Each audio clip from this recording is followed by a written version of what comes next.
very good evening to all of us who are watching us, who are listening to us on Chai Chat and Community by Word Pillar.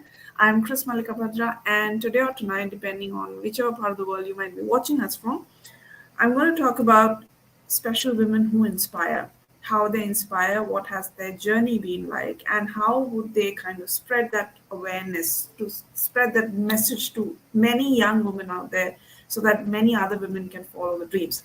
On that note, I have with me Ghazal, but before I kind of formally introduce my guest to all of you, I would like to begin the show by acknowledging the traditional owners of the land on which we are meeting tonight, the people of the Kulin Nation. I would also like to extend my respect to the elders, past, present, and emerging. On that note, Ghazal, thank you so much for being with us tonight. How are you doing? Thank you for having me. I'm doing great. I hope you're well. Thank you, Basil. Before we start on your journey and all the amazing things that you're doing, why don't you tell us and our listeners a bit about yourself? My full name is Ghazala Naz. I'm from Peshawar, Pakistan, basically. And I came to Australia around 12, almost 12 years ago. I studied psychology, currently working as a behavior specialist. Right.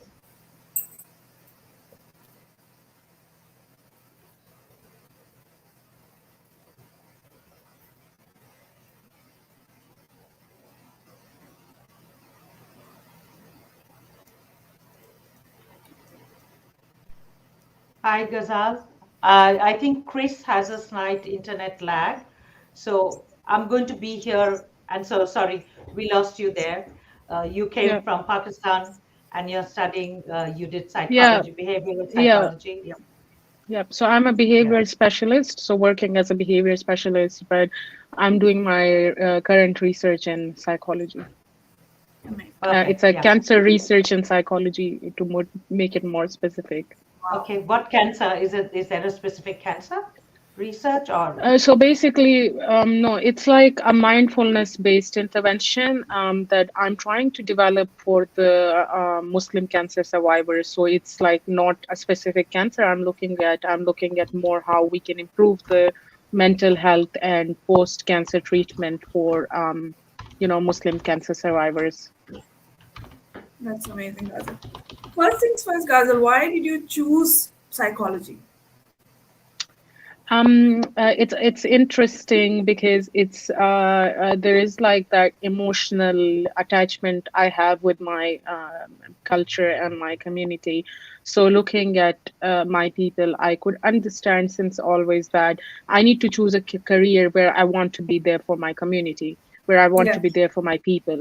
Hmm. And when I came to Australia at the age of 12 or 13 roughly, I was in year 9, I remember, and we used to talk about careers, and I always had this, and my dad used to tell me that you need to become a doctor because in our community even female doctors are needed. So basically I didn't know psychology existed, and then one day there was an attack in this army school in Pakistan, and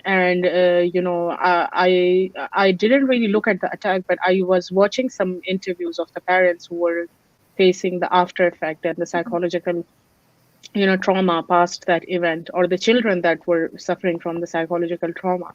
And it was that moment where I started thinking, it started hitting me, because I was thinking, yes, there's like supports in terms of funding, government support, everything is there, but what is missing? How about, like, the emotional support that these parents need? We can't bring back their children, no matter how much money they're paid, or no matter how much compensation they're given. But, it can't be compensated for. So basically, I started looking online, and I discovered, things like psychological first aid, understanding trauma more and stuff. And I discovered a new area, which is psychology. So it was interesting. I didn't even know psychology existed, but it was that moment. And then when I was deciding for my university, I applied for psychology. So that's my journey. And with time, I realized that it was the best decision, because I face a lot of troubles in my community. I come across many issues that women don't talk about, or our people don't talk about. Children Yeah. are not treated in a special manner in that way. So I think it was a good choice, and it was good timing by Allah, I guess. Ghazal, I want to ask you something. You said you started doing research on cancer for Muslim Muslim women, Yeah, no, Muslims in general, Muslims. not just for. Okay, why Muslims? So I was basically it was a cancer research that my current supervisor was already involved in. The area is called psycho-oncology. So when I was discussing that with her, I wanted to do something which has not really been researched, and we started looking at something called cult, which is culturally and linguistically diverse individuals. So when I started looking, when looking at different communities, they were looking at the Arabs or the Chinese, and I started thinking about how certain mindfulness, certain mindfulness practices do come from our religion or the Buddhist religion, or different religions do practice these, mindfulness practices. So I started discussing that with my supervisor a bit more.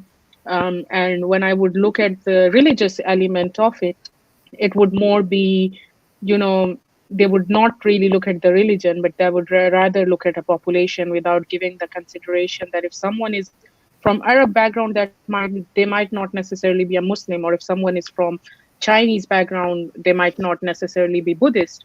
So I wanted to narrow it down more, and I started thinking. I started reading research about health literacy in the different communities, and I realized, and I think we all should acknowledge that there is, issues of health literacy in Muslim community, and there is that lack of understanding of this area. So that's why I thought to target my population as Muslim Australians, and to actually look into why there is that element of health literacy, what we can do about that, and then how we can better develop a program of mindfulness practice for these people to help them in their cancer recovery. Amazing. I have to show you a comment that has come from Harun Khan.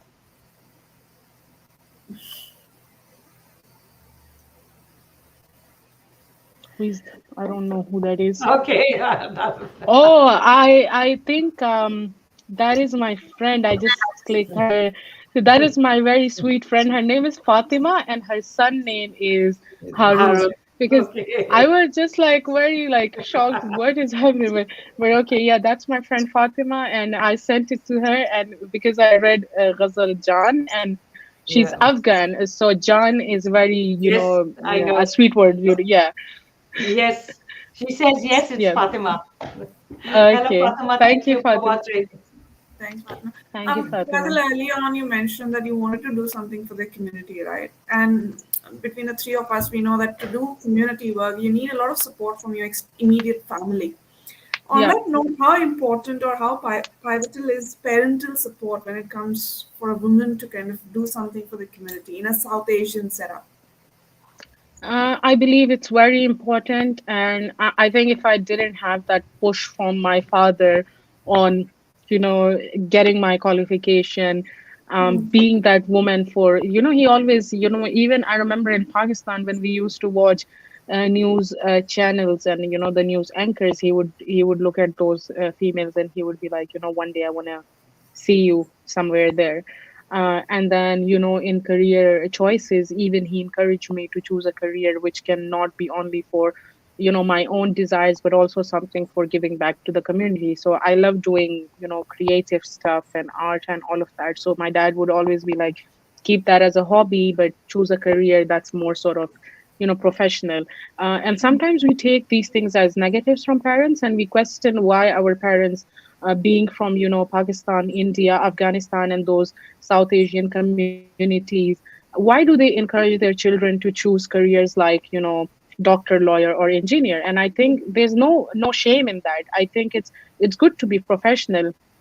And I think if it was not for my father, yeah, and that push from him and from my mother, who always encouraged me as well, I wouldn't have been where I am today. So family's push and encouragement is definitely important. And um, I've been through a phase in my life where I had some drawbacks, and I resisted going out again, but it was again my parents who encouraged me. Wow. Of course, it's due to parents' encouragement and support, and even with social and community engagement, it's Mm, their immense support that actually brings me out there. that's amazing. But Ghazal, when you see the world around you, do you think the mindset has shifted from a period where women were more or less kind of limited to the inner walls of a household to now when women are literally flying the aircraft and whatnot? Do you see a mindset shift has happened or we are still to get there? I believe that there is a mindset shift to an extent, but there it's not where it should be. So, especially for Muslim woman, I think it's not, it's not where it should be. I believe like our religion is there to guide us and teach us ways of life and how we should have certain values and morals, but they should not ever stop us from, achieving the desired goals and career goals, or to be there for our community. So I feel like there is still those, barriers, cultural barriers or understanding barriers of these things, that sometimes if a girl wants to be progressive, the community or the family might not be as supportive. Or if Right. there is that support, the girl might have her personal sort of insecurities. Like, Yeah. I will give you an example. I personally don't feel really confident in being out there myself or being on social media about my career or my life. Like, I just like to keep it to myself, and I think that comes from my culture. So it's not bad or it's not, extreme, but I think a lot needs to still change. Absolutely. Um, on that note, Ghazal, I often love to ask this question to other fellow women of our society. We often talk about women are not given that place of equality, and we urge the men to be on the table to talk about women equity or women equality. But do you think the women, other women in our society, also help us in going that step further, or there are some times when a woman becomes another woman's worst enemy? And does that happen in a South Asian culture? I have seen many great women support other women. Like, even right now, my friend Fatima is there sitting watching me with her family and her kids, and there are great women like Yeah. her. But I have also come across women who, when it comes to professional development, there comes that rivalry. Now, it's not bad to have such rivalry, and I would see it as a positive because it would push other women to be out there. So if a woman would see me in a certain situation and she feel that rivalry, rather than taking it as negative, they may sometimes take it as positive. But then sometimes, like, lack of education, I believe, or lack of understanding of how to be, you know, an inspirational woman, it can sometimes make other women put down progressive women. So there is, I think it's not like, black and white. It's, some gray shade. There is some gray shade there, even in this. Absolutely, yeah. Talking about gray shades, Ghazal, you and I both know that South Asian or any community in general has a lot of gray shades to it, right? We can't put them in black or white boxes. On that topic, what are the various societal barriers that often come in the way of a woman's dream or desires or passion? You just name it. What are those barriers? Barriers, I think, fitting more to the society. So not being able to, so basically, a woman in the society, yes, she has career goals, but she should also have goals of making her marital life successful. So at times that can be a barrier when you are in a community. You are such a progressive woman, and then they look at a certain aspects of your life, and they may be like, what's the point of all this? So I've heard a lot of that. And then besides that, I think barriers are again the so certain things like being too qualified or being too Yeah. progressive at a young age can also be a barrier because you're not fitting in the society. So the other day I was having a discussion like this with my best friend. Her name is Zainab, and we were discussing this, that certain times when a woman is too qualified, she becomes overqualified even for the society. So either when a woman is famous and in the limelight, people may not look at her with the light of respect. But when a woman is qualified and in the limelight, people respect her to the point that she's too hard to approach in certain Yeah. aspects. So it's a very funny point and funny area there, that people are respecting you, but it's like way over, so they're not trying to be friends with you, but they're just trying to like treat you as you know really Yeah. someone respectful and someone up there. I have a very simple question to ask you, Zilla. We've been talking about society for at least for the last 7, 8 minutes. Who or what makes up the societal construct these days? Are we not the ones who are making up the society around us? What is that thread work which binds all of us together? I think I think the society is made of, not one person, or not only women, Hmm. or not only people from a specific racial background or cultural background, ethnic background. I mean, so basically, the society is a combination. Basically, it's of women, it's of men, it's of different religions coming together, different cultures together, and that's what is called diversity and multiculturalism, which Australians believe in. So a society is made as a whole from all these people and coming together with our differences, and Right. that's what I mean by not having that extreme of someone being educated or not educated, so not having that discrimination there as well, because we all have different struggling points, we have all have learning points. So we all come from combination of different backgrounds and different experiences, and we come together as a society. So that's in my perspective how a society is made. Yeah, I agree. I totally agree. But also on the part of society is what you earlier mentioned, Gaza, that one of your strongest forces of inspiration was your father. Yeah. But on the other side of the spectrum, we also hear countless stories where often the fathers are very concerned about getting their daughters married, blah, blah, blah. All these of things happen.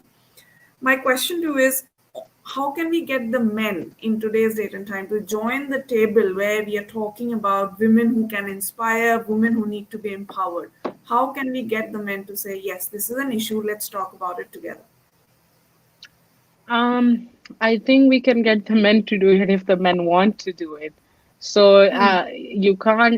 we can't make men do something if they don't have the desire or motivation to do that thing. So looking at my household, my dad or my brother, because my brothers, I have three brothers, all of them are just the way they are because they've been raised that way. So I believe there a lot of nurturing needs to be done in Right. the young generation. So it needs to be done from a younger age, that men are so the traditional gender roles, or the traditional roles for men being the breadwinner, or women Yeah. being at home. So that is like an element of Islam there as well, that the man should be responsible and the protector and the caretaker of a woman. But Hmm. looking at it in a positive light, the man can still be a protector of a woman and caretaker of a woman and be there for a woman and supporting her. So putting at it in a positive perspective rather than using it for Right. personal you know needs or personal choices. Hmm.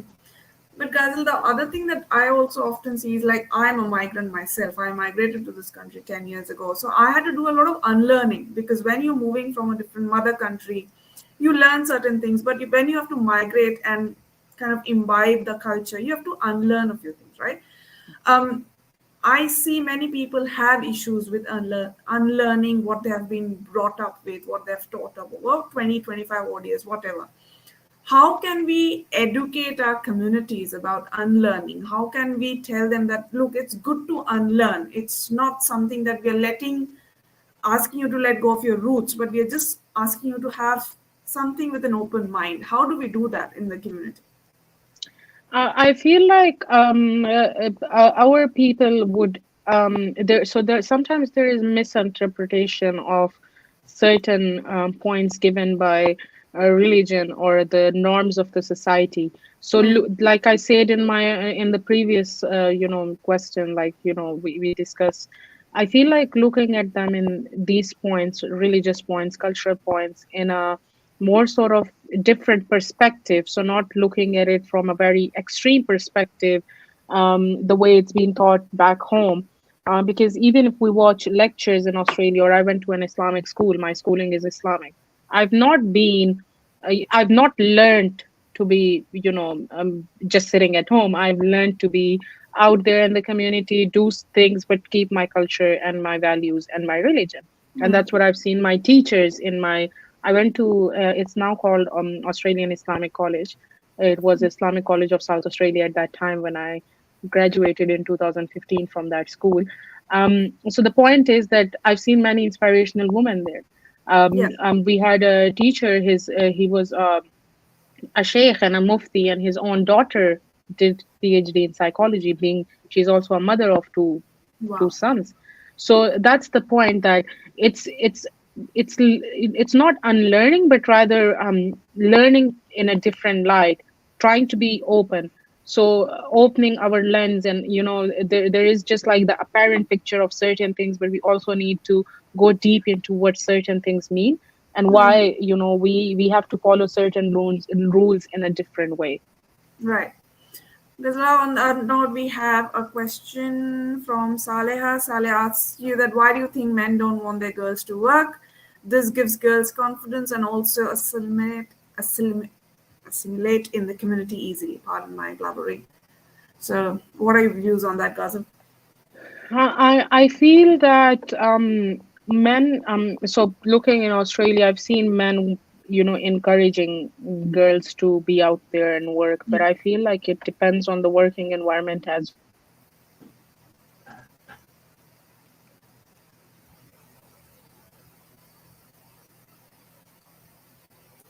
I think I think we are having issues with the internet today.